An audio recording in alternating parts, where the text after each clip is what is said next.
കേരളത്തിൽ വീണ്ടും ഗാർഹിക പീഡനവും സ്ത്രീധനത്തെ ചൊല്ലി ഒരു പെൺകുട്ടിയെ കൊലപ്പെടുത്താൻ നോക്കിയതും വലിയ വാർത്തയാണ്. പ്രതിസ്ഥാനത്ത് ആദ്യം കേസ് അന്വേഷിച്ച പോലീസുമുണ്ട്. എറണാകുളം പറവൂർ സ്വദേശിയായ യുവതിയാണ് കോഴിക്കോട് പന്തീരാങ്കാവിലെ ഭർതൃവീട്ടിൽ മർദ്ദനത്തിന് ഇരയായത്. മാട്രിമോണിയൽ സൈറ്റ് വഴി വിവാഹാലോചന വന്ന് ഈ മാസം 5-ാം തീയതിയാണ് പെൺകുട്ടിയും രാഹുൽ പി ഗോപാലും ഗുരുവായൂർ ക്ഷേത്രത്തിൽ വെച്ച് വിവാഹിതരായത്. ഇയാൾ ജർമ്മനിയിലെ എഞ്ചിനീയറാണ്. വിവാഹത്തിന് ശേഷമുള്ള ചടങ്ങുകളുടെ ഭാഗമായി കഴിഞ്ഞ ഞായറാഴ്ച പെൺകുട്ടിയുടെ വീട്ടുകാർ പന്തീരാങ്കാവിലെ വീട്ടിലെത്തിയപ്പോൾ അക്ഷരാർത്ഥത്തിൽ ഞെട്ടി. പെൺകുട്ടിയുടെ മുഖത്തും കഴുത്തിലുമെല്ലാം മർദ്ദനമേറ്റ പാടുകൾ. ഇതുകണ്ട് വീട്ടുകാർ അന്വേഷിച്ചപ്പോഴാണ് പീഡന വിവരം പുറത്തു പറയുന്നത്. മൊബൈൽ ചാർജറിന്റെ വയർ കഴുത്തിൽ മുറുക്കിയെന്നും ബെൽറ്റ് കൊണ്ടടിച്ചെന്നും തല ഭിത്തിയിലിടിച്ചെന്നും പെൺകുട്ടി വേദനയോടെ പറഞ്ഞു. എൻ്റെ മകളെ കാണുമ്പോൾ ശരിക്കും ഞങ്ങൾക്ക് എൻ്റെ മകൾ തന്നെയാണോന്നും മനസ്സിലായില്ല.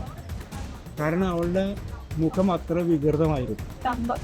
തലയിൽ വലിയൊരു മുഴ, പിന്നെ മൂക്കിൽ നിന്ന് രക്തം പോകുന്നതിൻ്റെ ഉണങ്ങിയ പാടുകൾ, പിന്നീട് ചെവിയിൽ രക്തക്കറ, കഴുത്തിൽ കുരുക്കിട്ട് മുറുക്കിയതിൻ്റെ പാടുകൾ. ഇതൊക്കെ താരം സൃഷ്ടിച്ചതാണ്. ഈ രാഹുൽ തന്നെ സമ്മതിച്ചല്ലോ, ഞങ്ങളോട് പോലീസിനോടും പന്തീരാങ്കാവ് പോലീസിനോടും ഞാൻ മർദ്ദിച്ചതാണ്. കൂടാതെ രാഹുലിന് സംശയരോഗവും. വീട്ടുകാരോട് ഇതെല്ലാം പറഞ്ഞപ്പോൾ തന്നെ പരാതി പന്തീരാങ്കാവ് പോലീസ് സ്റ്റേഷനിലേക്ക് എത്തി. ഇരു കൂട്ടരെയും വിളിച്ചു വരുത്തി ചർച്ച നടത്തി കേസ് രജിസ്റ്റർ ചെയ്ത് രാഹുലിനെ പറഞ്ഞുവിടുകയാണ് പോലീസ് ചെയ്തത്. യാതൊരു കൂസലുമില്ലാതെ രാഹുൽ പിന്നെയും നാട്ടിലുണ്ടായിരുന്നു. ഈ തെറ്റിനെ വീഴ്ചയെന്ന് പറഞ്ഞ് ലഘൂകരിക്കാൻ എങ്ങനെ കഴിയും? രാഹുലിന്റെ അമ്മയും സഹോദരിയും കൂടുതൽ സ്വർണവും കാറും ആവശ്യപ്പെട്ട് മാനസികമായി പീഡിപ്പിച്ചുവെന്നും യുവതിയുടെ അച്ഛൻ പരാതി ഉന്നയിച്ചു. മുഖ്യമന്ത്രി ഉൾപ്പെടെയുള്ളവർക്ക് വീണ്ടും പരാതി നൽകി. ഞങ്ങൾ സാധാരണക്കാർക്ക് ഈ പന്തീരാങ്കാവ് പോലീസിന് ഒരു നീതി ഞങ്ങൾക്ക് കിട്ടൂല. ഇനിയിപ്പോൾ ഈ കേസ് ഇപ്പോൾ അതേമാതിരി തന്നെ ഉണ്ടാവുള്ളൂ. ഓരോ പറ്റി ഞങ്ങൾക്ക് ഈ അടുത്തുള്ളവർക്കൊന്നും ഒരു വിവരവും ഇല്ല. ഒരു കാര്യമായിട്ടൊന്നും ഞങ്ങളോടൊന്നും ആരോലും സംസാരിക്കാത്ത ആൾക്കാരാണ്. ഓരോരുത്തരും അടുത്തുള്ളവരായിട്ടൊന്നും ഒരു ബന്ധവും ഇല്ല. ഈ കല്യാണം തന്നെ അടുത്തുള്ളവർ ആരോടും പറഞ്ഞിട്ടില്ല എന്നാണ്. എല്ലാം വാർത്തയായതിനു പിന്നാലെ ആ വൈകിയുള്ള ഉണർന്നു പ്രവർത്തിക്കൽ തുടങ്ങി. രാഹുലിനെതിരെ വധശ്രമത്തിന് കേസെടുത്തു. പക്ഷേ ഇന്നലെ ഉച്ചയ്ക്ക് ശേഷം രാഹുൽ എവിടെ? ഫോൺ സ്വിച്ച് ഓഫ് ആണ്. വിദേശത്തേക്ക് കടന്നോ എന്ന് ഉറപ്പിച്ചിട്ടില്ല. വിമാനത്താവളങ്ങളിൽ ലുക്കൌട്ട് നോട്ടീസ് നൽകും. അന്വേഷണത്തിന് ഫറൂഖ് ACPയുടെ നേതൃത്വത്തിൽ 7 പേരടങ്ങുന്ന പുതിയ സംഘം ഇന്ന് തന്നെ പെൺകുട്ടിയുടെ മൊഴിയെടുക്കും. രാഹുൽ മർദ്ദിച്ചുവെന്നും സ്ത്രീധനം ചോദിച്ചിട്ടില്ലെന്നും പ്രതികരിച്ച് ഭർതൃവീട്ടുകാർ. അവൻ ഉപദ്രവിച്ചു എന്നുള്ളത് ശരി, പക്ഷേ പറയുന്ന രീതിയൊന്നും അവൻ ചെയ്തിട്ടില്ല. മദ്യപിച്ചിട്ടുണ്ടാവും, അന്ന് ഫംഗ്ഷന് പോയിട്ടുണ്ട്. സ്ത്രീധനം ഞാൻ ഒരിക്കലും ചോദിച്ചിട്ടില്ല. ഞാനത് എവിടെ വേണേലും എന്ന് പറയാം.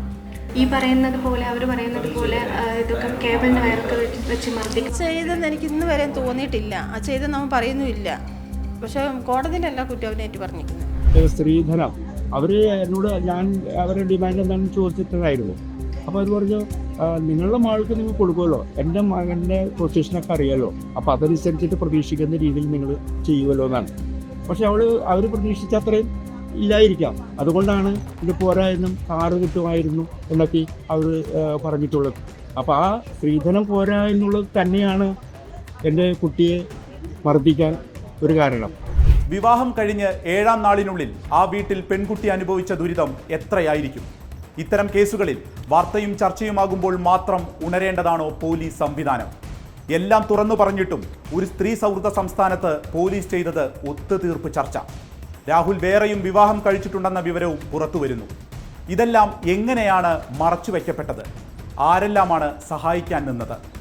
രാഹുൽ പി ഗോപാലിനെ കൃത്യമായി മുങ്ങാൻ സഹായിച്ചത് ആരൊക്കെയെന്നും അന്വേഷണ പരിധിയിൽ ഉണ്ടാകട്ടെ.